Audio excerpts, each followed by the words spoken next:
Chegou a hora da entrevista do dia com Denise Campos de Toledo.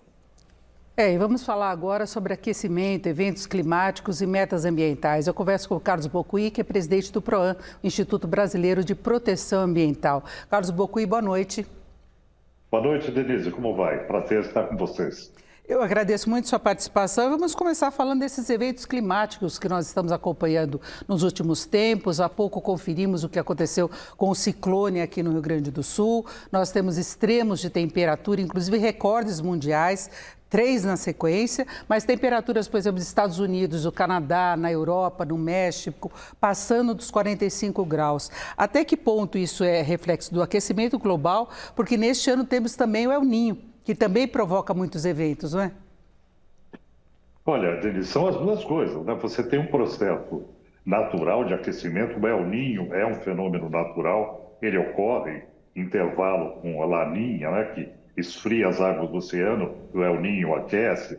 Então, isso de fato é um fenômeno que ocorre com frequência. Porém, o aquecimento do planeta, ele faz com que esses eventos eles sejam potencializados.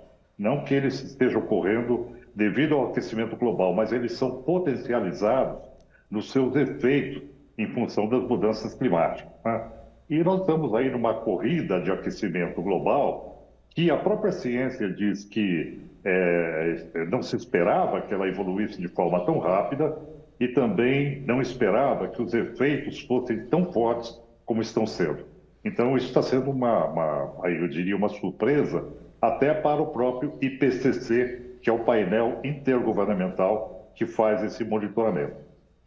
Agora, Bocuí, a gente vê que as metas não estão sendo cumpridas, há muitos acordos, discussões, eventos, mas o fato é que o mundo não está conseguindo chegar ao alcance que seria necessário, ou no tempo necessário, para conter o aquecimento global. Você acha que alguma coisa ainda pode ser feita para minimizar esses danos, para se compensar prejuízos?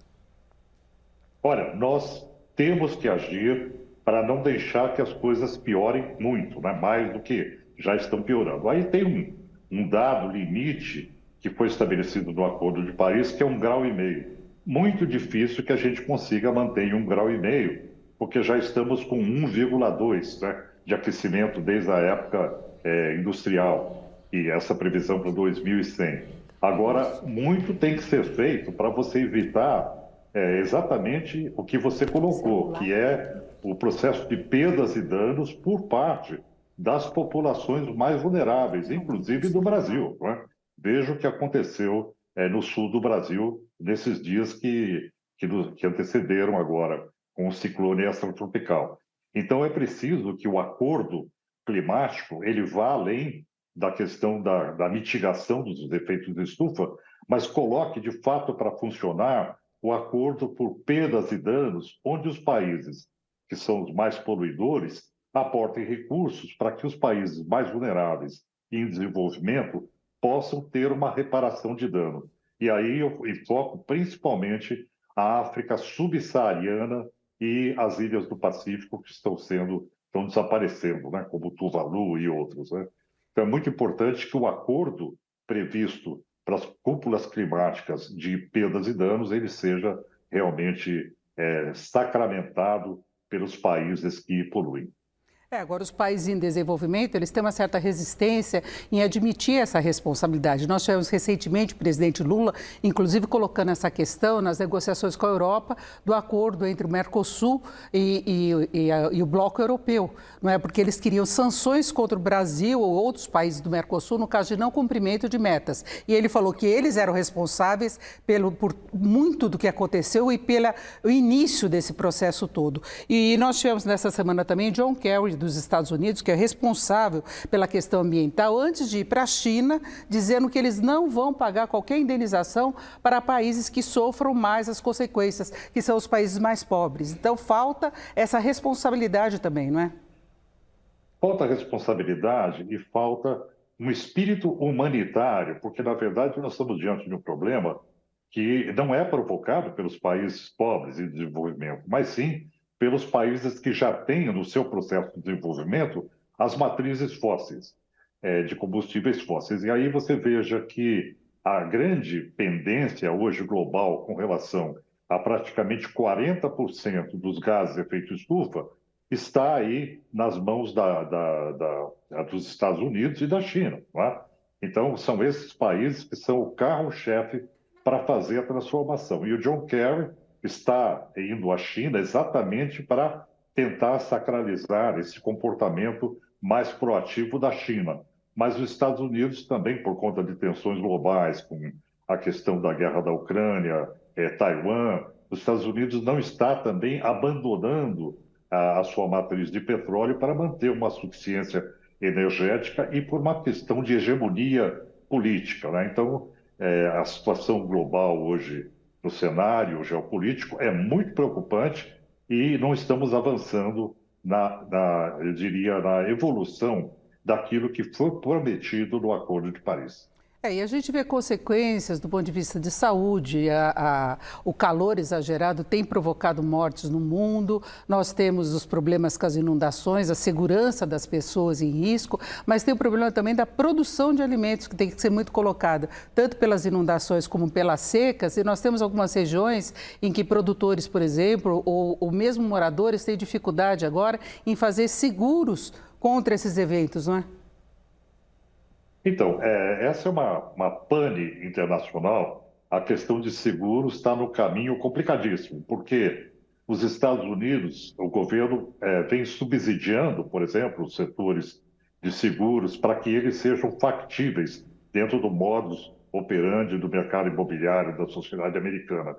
E, para questões agrícolas, você tem problemas hoje de insegurança climática com relação à perda de alimentos. Isso gera o que a gente chama de insegurança alimentar também, não é? Então, um dos grandes problemas do futuro, trazido pelas mudanças climáticas, será como equacionar a questão do seguro, né? Do lado econômico do seguro. Mas, mais importante que isso, é você livrar as populações dos malefícios que isso provoca, como, por exemplo, na África, né? E até mesmo no Brasil, com as fragilidades que a gente vai ter no futuro, com relação às áreas do Cerrado brasileiro, né, que são muito vulneráveis, a região que a gente chama de Mato Piba, né? A gente pode ter aí sérios problemas de desidratação dessas regiões e, consequentemente, por conta também da temperatura, uma perda de tipos de agricultura que são hoje praticados no local. Agora, Bocuí, a gente ainda tem uma discussão bastante polêmica em relação ao que pode ser feito para minimizar os danos do aquecimento global. E nós tivemos a demissão aqui em São Paulo do secretário responsável pelas mudanças climáticas, após ele falar que nós não vamos conseguir salvar a Terra. Não é? Que a Terra vem se salvando há bilhões de anos, que ela se processa, dando a entender que em algum momento a humanidade vai sofrer as consequências dessa situação toda, porque a Terra se ajusta. Como é que você vê essa discussão? Bom, mexer com os ecossistemas terrestres leva a uma reverberação do planeta no sentido de desequilíbrio, e é o que nós estamos assistindo hoje, né? Isso é um fato. Porém, o que é interessante colocar nesse processo é que a teoria de Gaia de James Lovelock, ela era praticamente preponderante até quando se concebeu que a Terra passa por um processo que a gente chama de antropoceno, onde a intensificação das atividades humanas leva ao desequilíbrio planetário. O maior exemplo disso é o aquecimento global. Então, hoje, a grande lição de casa é realmente eliminar as causas dos desequilíbrios para os grandes ecossistemas globais. E aí a questão climática, né? E a grande responsabilidade com a queima de combustíveis fósseis.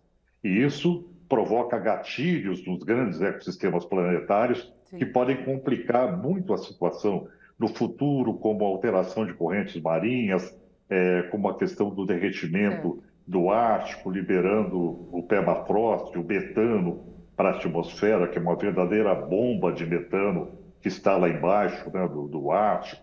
Então, essas situações, elas têm que ser solucionadas com a ação humana.